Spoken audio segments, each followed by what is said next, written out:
Imagine waking before dawn, when the world still keeps its secrets and the air looks new.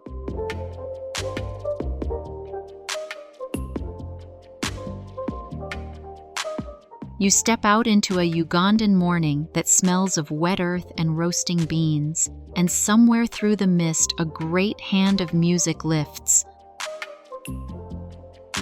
The distant call of a bird you don't yet know. Here's the thing, Uganda doesn't reveal itself all at once. It invites you, then demands you pay attention.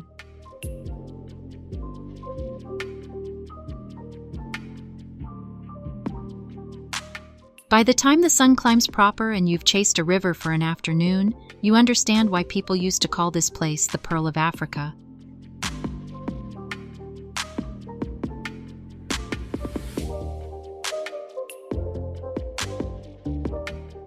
The country holds a dozen different days inside a single one, and each of those days insists you slow down enough to see the small miracles. Today, we'll explore 10 of Uganda's greatest wonders, places where wild rivers are born, mountains touch the clouds, and nature writes poetry in every sunrise.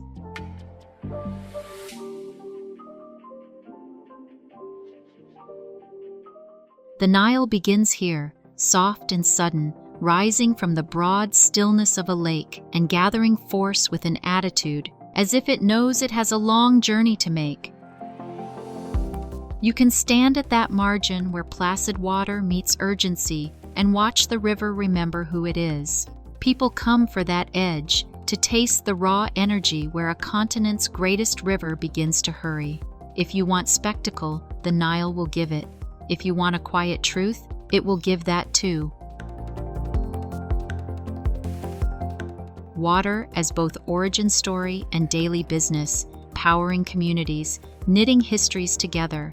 If you're after something fiercer, there's a moment in the misted slopes where the world feels older than memory. Bwindi, the impenetrable forest, is literally named for its refusal to be tamed. Its paths are narrow and sudden. The light is green. The air carries the smell of damp leaves and the mineral tang of life arranging itself to grow. And waiting in that green are gorilla families, thick, slow, impossible to ignore. You will learn how they negotiate the day, a silverback deciding when to move, a baby reaching for a leaf with a clumsy curiosity, a mother correcting a youngster with a soft, deliberate touch. These animals are not props for our admiration. They are complex social beings with rules and politics and tenderness. Sit with them for an hour and you will remember what being wide awake feels like. Not far from that hush, the land flips.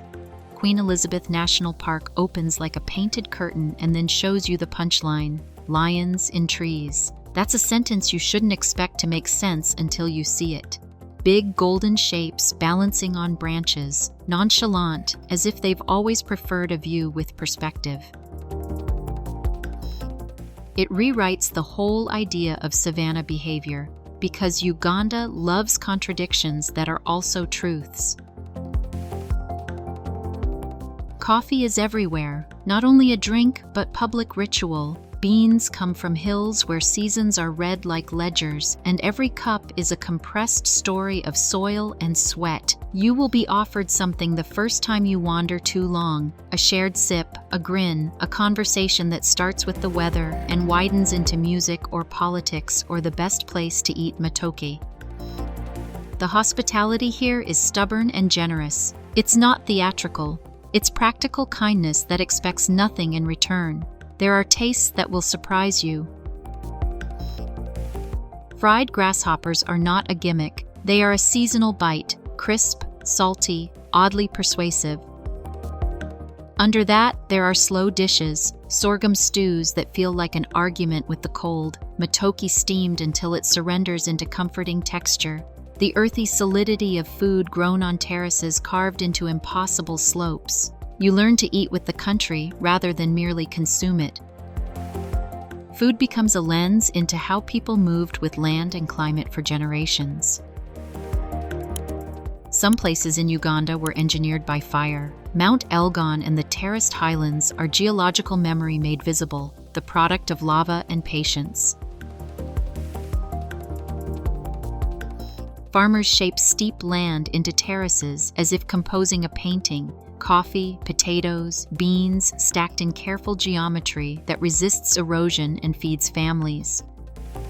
The air is cool up here, and clouds rub the hills like cat paws. Tea plants bend in tidy waves, and workers pick leaves the way someone might pluck notes from a song. Down at Lake Bunyonyi, water sits like glass, deep and jewel-toned. 20 islands pin the surface, each its own small nation of households and gardens. Dugout canoes, hollowed from eucalyptus, glide like syllables across the water at dawn. The lake's history is layered. Islands once used for darker purposes, small places where the community left its most vulnerable, now feel like gardens and guest houses and quiet markets. Stories soften into daily life, and the islands become places you can see into, rather than mysteries you're kept from. Then there is the great open country. Savannas and wide valleys where the air dries and the land reorganizes itself around distance. In those valleys, animals converge on scarce water, and the drama of survival is visible without dramatization. Herds move like slow weather across golden plains. Predators time their chances. Families of people tend cattle and keep an eye on the seasons. The Karamoja and Kidepo edges carry a rugged authenticity. Communities adapted to extreme climates, their homesteads arranged like defenses, their social fabric held together by cattle, trade, and long memories. The Rwenzori, the mountains of the moon, rise suddenly and argue with the horizon.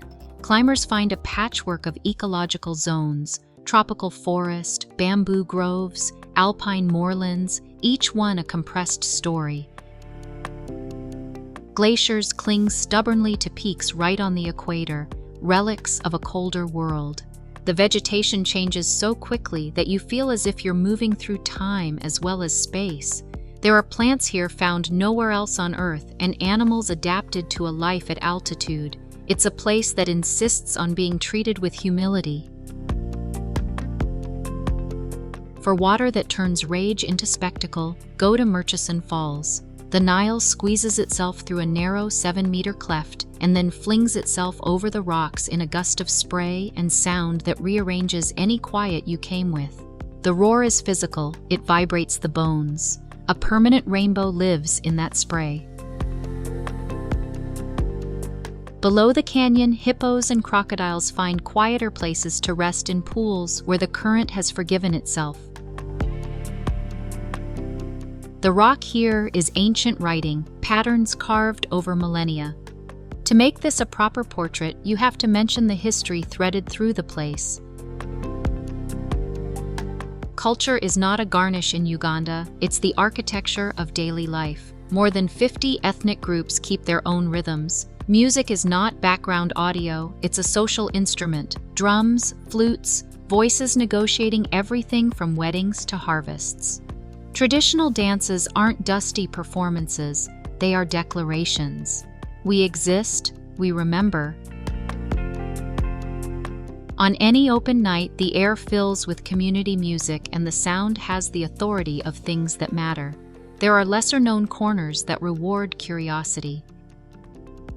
Kibale's primate trails put you at eye level with monkeys so quick and precise you laugh aloud at the stunts. Crater lakes mirror volcanoes and birds so vivid they feel designed to color the daylight. Tea estates roll into distant ridges until the land looks like a sewn quilt. If you want solitude with scale, the highland ridges offer that perspective. The ridgeline becomes a map of your smallness and the land's generosity.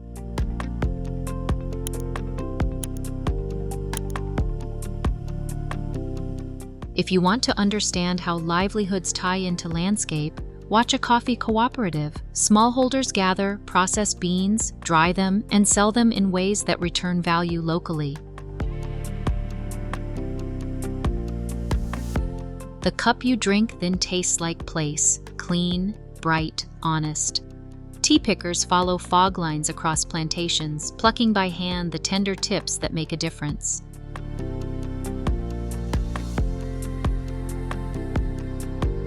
Those human rhythms are the undercurrent of the country. There is an acute tension between preservation and development.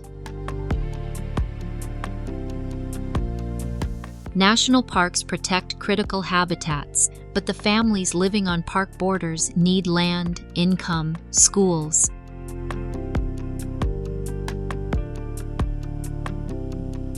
Tourism can help when revenue flows to communities and skills transfer locally.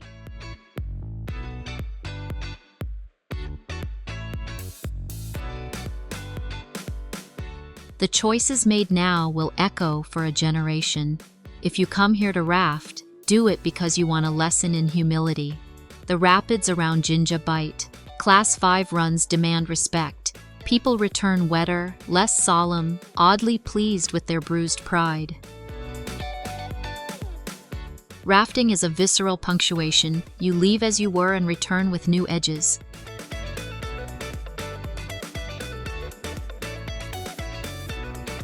Sound matters in storytelling about Uganda. The morning chorus in a forest, the violent percussion of Murchison, the slap of oars on Bunyoni, and the marketplace bargaining that becomes a percussion choir.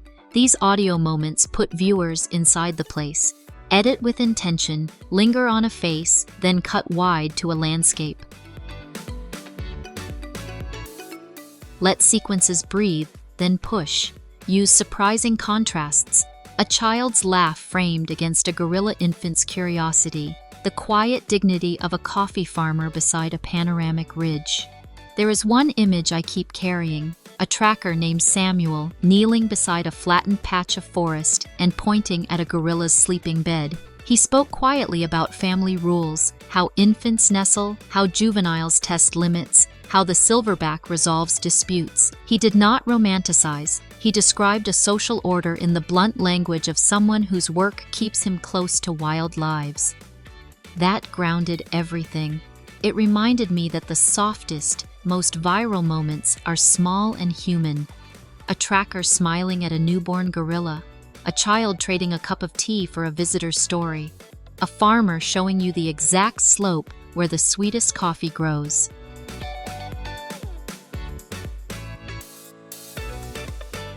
Viewers come for feeling first and fact second. Give them surprise, a lion where it shouldn't be, islands that used to be punishment grounds, glaciers at the equator, and build meaning around those surprises. Let curiosity lead. Open with a single impossible image and then explain why it matters. Use sound deliberately. Audio creates presence in a way images alone can't.